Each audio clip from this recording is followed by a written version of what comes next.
आकाशवाणी भोपाल से प्रस्तुत हैं प्रादेशिक समाचार।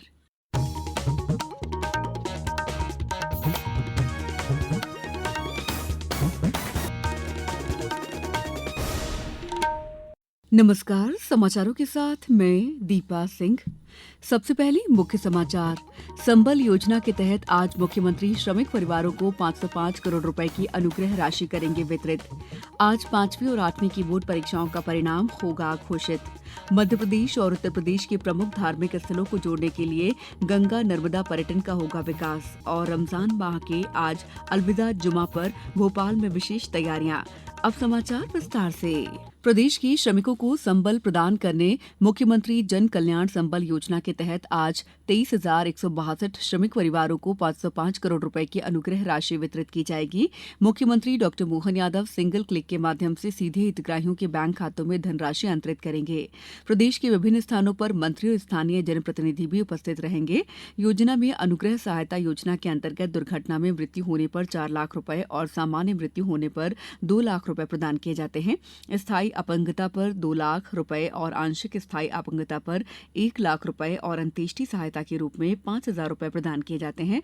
महिला श्रमिकों को प्रसूति सहायता के रूप में 16,000 रुपए दिए जाते हैं। साथ ही श्रमिकों के बच्चों को उच्च शिक्षा के लिए संपूर्ण शिक्षण शुल्क राज्य सरकार द्वारा वहन किया जाता है। इंदौर जिले में संबल योजना के 706 प्रकरणों में श्रमिक परिवारों को 15 करोड़ 18 लाख रुपए मिलेंगे। कार्यक्रम का प्रसारण नगर निगम और जन पंचायत इंदौर में किया जाएगा। राज्य शिक्षा केंद्र स्कूल शिक्षा विभाग द्वारा प्रदेश में आयोजित कक्षा 5वीं और 8वीं की बोर्ड पैटर्न परीक्षाओं का परिणाम आज दोपहर 1 बजे घोषित किया जाएगा। राज्य शिक्षा केंद्र संचालक हरजिंदर सिंह ने बताया कि परीक्षा परिणाम राज्य शिक्षा केंद्र के वेब पोर्टल www.rskmp.in या result.aspx पर देख सकते हैं। इसी पोर्टल पर शिक्षक, संस्था प्रमुख अपनी शाला का विद्यार्थीवार परिणाम भी देख सकेंगे। इन परीक्षाओं का संचालन 24 फरवरी से 5 मार्च तक किया गया था। इनमें प्रदेश के कक्षा 5वीं के 11,17,000 से अधिक, कक्षा 8वीं के 11,68,000 से अधिक विद्यार्थी शामिल हुए थे।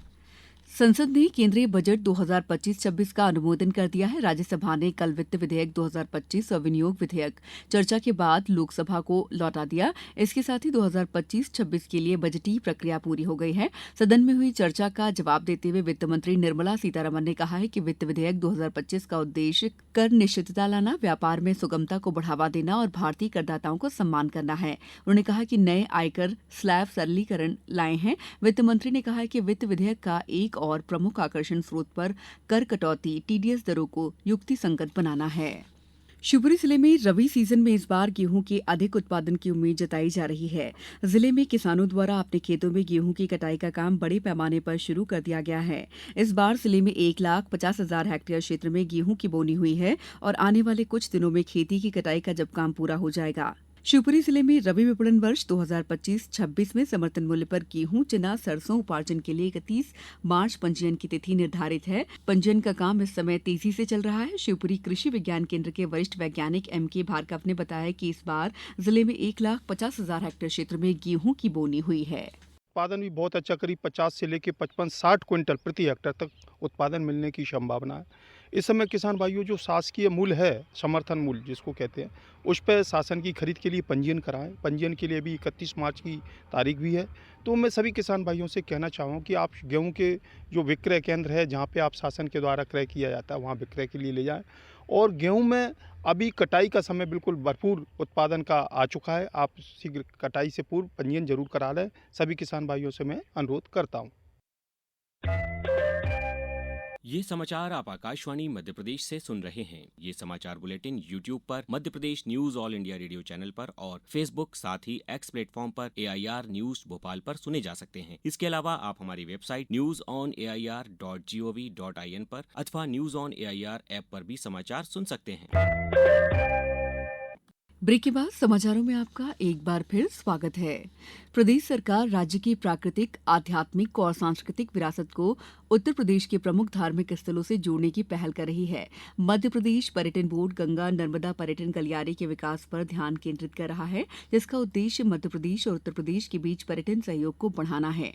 पेश है हमारे संवाददाता की एक रिपोर्ट। मध्य प्रदेश में पर्यटन, संस्कृति और धार्मिक न्यास के प्रमुख सचिव शिवशेखर शुक्ला ने बताया कि गंगा नर्मदा पर्यटन गलियारा प्रयागराज, वाराणसी, अयोध्या, कानपुर और आगरा को मध्य प्रदेश के मैहर, भेड़ाघाट, ओंकारेश्वर और महाकालेश्वर ज्योतिर्लिंग से जोड़ेगा। इसके अलावा चित्रकूट को अयोध्या से जोड़ने के लिए पहले ही रामपथ गमन गलियारे का विकास किया जा रहा है। वर्तमान में मध्य प्रदेश के सकल घरेलू उत्पाद में पर्यटन क्षेत्र का योगदान लगभग 3 से 3.5% है। राज्य सरकार का लक्ष्य से 2028 तक 4 से 5% और 2047 तक 8 से 10% तक बढ़ाना है। संजीव शर्मा, आकाशवाणी समाचार, Bhopal.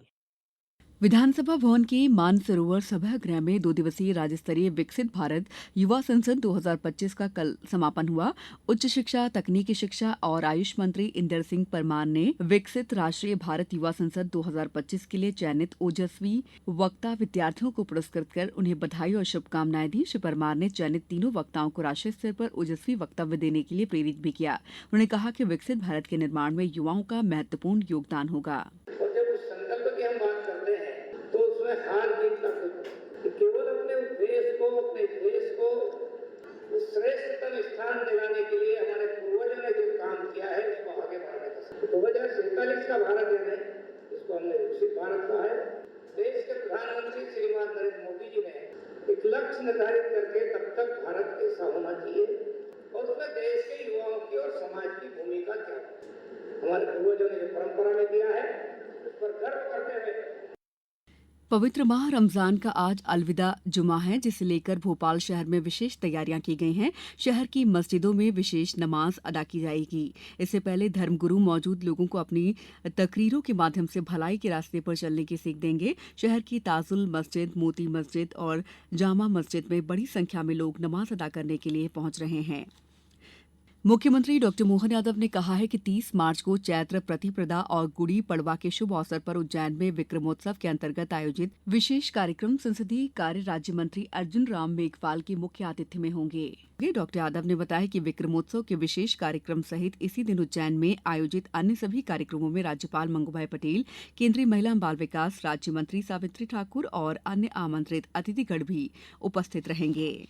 Indian premiere league cricket में आज चेन्नई में रॉयल चैलेंजर्स बेंगलुरु का सामना चेन्नई सुपर किंग्स से होगा। मैच शाम 7:30 बजे से खेला जाएगा। कल रात हैदराबाद में लखनऊ सुपर जायंट्स ने सनराइजर्स हैदराबाद को 5 विकेट से हरा दिया। राजभवन में कर्मयोगी बने विषय पर आज एक दिवसीय कार्यशाला का आयोजन किया जा रहा है। राज्यपाल मंगूभाई पटेल कार्यशाला का शुभारंभ करेंगे। मुख्यमंत्री डॉक्टर मोहन यादव भी कार्यशाला में शामिल होंगे। कार्यशाला में मध्य प्रदेश के सभी सरकारी और निजी विश्वविद्यालयों के कुलगुरु और कुल सचिव और स्वशासी कॉलेज के प्राचार्य सहित विभिन्न संकायों के प्राध्यापक भी शामिल होंगे। अब कुछ समाचार संक्षेप में। इंदौर जिले में उपभोक्ताओं के हित में और उचित मूल्य दुकानों को आर्थिक रूप से सुदृढ़ करने के लिए नवाचार के तहत उचित मूल्य दुकानों का उन्नयन 30 जन पोषण केंद्र बनाए गए हैं। आदर्श महिला प्राथमिक उपभोक्ता भंडार बाणगंगा पर केंद्र का कल औपचारिक विधिवत शुभारंभ किया गया। नर्मदापुरम में एकीकृत बागवानी विकास मिशन योजना के तहत लगभग 500 किसानों का 2 दिवसीय जिला स्तरीय सेमिनार और प्रदर्शनी का आयोजन शासकीय नर्मदा महाविद्यालय नर्मदापुरम में हुआ। जबलपुर में दृष्टिबाधित छात्रों को कंप्यूटर में दक्ष बनाने की अभिनव पहल हुई है। यहाँ दिव्यांग बच्चों को कंप्यूटर की शिक्षा देकर उन्हें दक्ष बनाया जाएगा ताकि उन्हें रोजगार के बेहतर अवसर मिल सके। कटनी में युवा संगम कार्यक्रम के अंतर्गत कल पॉलिटेक्निक महाविद्यालय कटनी में जिला स्तरीय रोजगार स्वरोजगार मेला संपन्न हुआ। मेले में 121 युवाओं का कंपनियों के माध्यम से रोजगार के लिए प्राथमिक चयन कर लिया गया है। इस बुलेटिन में बस इतना ही। अगला बुलेटिन दोपहर 2:10 पर। नमस्कार।